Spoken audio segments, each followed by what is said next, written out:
Hello and welcome back to The Stack. Here are our top 3 stories for the day. Our first story today is Chris Pratt. He's in a new pro-America series called The Terminal List. Critics are hating it, however, it's crushing all of Amazon's other shows with viewer ratings.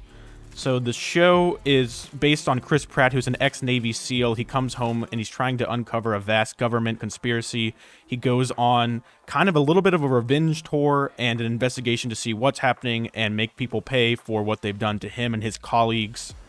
Critics have hated it, especially those on the left. The Daily Beast called it, quote, an unhinged right-wing fantasy, but at the same time, viewers are loving it. It has an 8.7 Metacritic score, and the viewership numbers are showing just how popular it is. During the week of July 4th through 10th, it was the second most streamed show in the world, according to Nielsen ratings, and they had a total of 1.6 billion minutes streamed. It was only behind Stranger Things, which is a very popular Netflix show, obviously, so that's great company to be in, and it seems that viewers are loving The Terminal List. So once again, we see this gap between leftist critics and how they feel about it. On Rotten Tomatoes, it's gotten a 40% from critics, meanwhile a 94% aggregate score from audiences. So we just see that the left is out of touch with Americans, what they truly believe, what they want to see on their television screens. They do not want to watch this woke garbage. They want to watch shows that show the conservative values and the American values that we have espoused for decades. And that's what Americans want to see on their TVs, through their streaming services, and this show is just another example of that. Once again, we see the critics not being able to understand that Americans actually like America. Our second story, McDonald's has completed its trial of the Beyond Burger, and it's not a very good finding for the fake meat industry. So McDonald's is going to be pulling the McPlant burger from its menu completely after a trial that began in November 2021. It lasted for less than a year, and McDonald's has already decided that customers are not excited enough about the McPlant to make them be able to keep it on the menu. So they rolled out this plant-based burger to 600 locations in November 2021, and it's already being discontinued. JP Morgan Chase analyst Ken Goldman, he spoke with employees at 25 different McDonald's locations, and they all gave him pretty much the same reason for the discontinuation of this burger.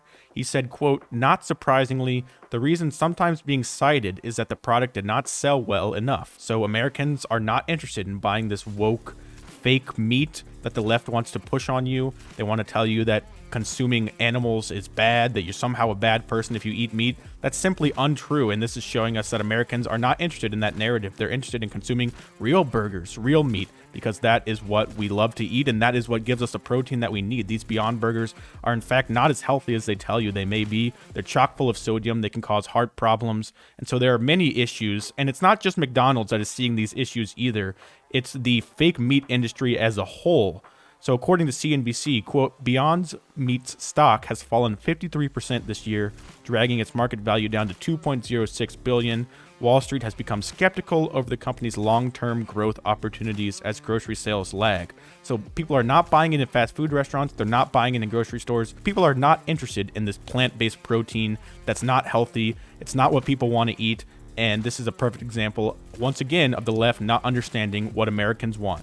The last story that we have today comes from Pennsylvania. A woman who has been a registered Democrat for 34 years joined Fox News late last week to talk about her decision to leave the Democratic Party and register as a Republican instead.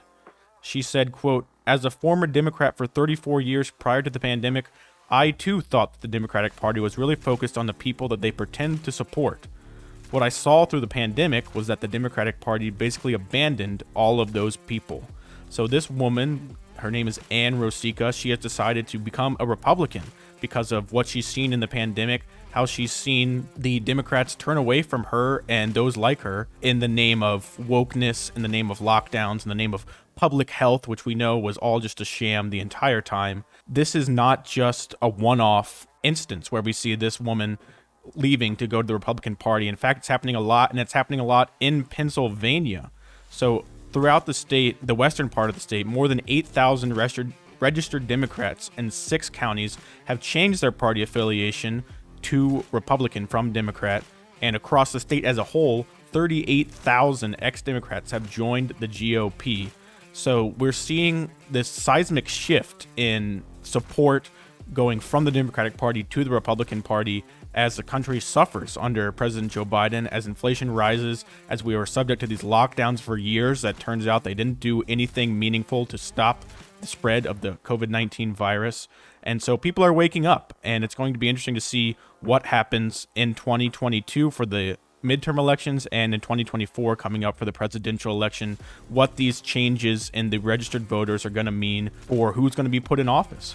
So if you'd like to stay up to date on everything going on streaming services, the woke trying to take over shows, and conservatives pushing back against that, as well as the upcoming midterm elections and the 2024 elections for the president of the United States, go to westernjournal.com. We'll have all the stories for you there. We'll keep you up to date. Please like and subscribe this channel. Go ahead and hit that bell icon so that you won't miss any episodes of The Stack.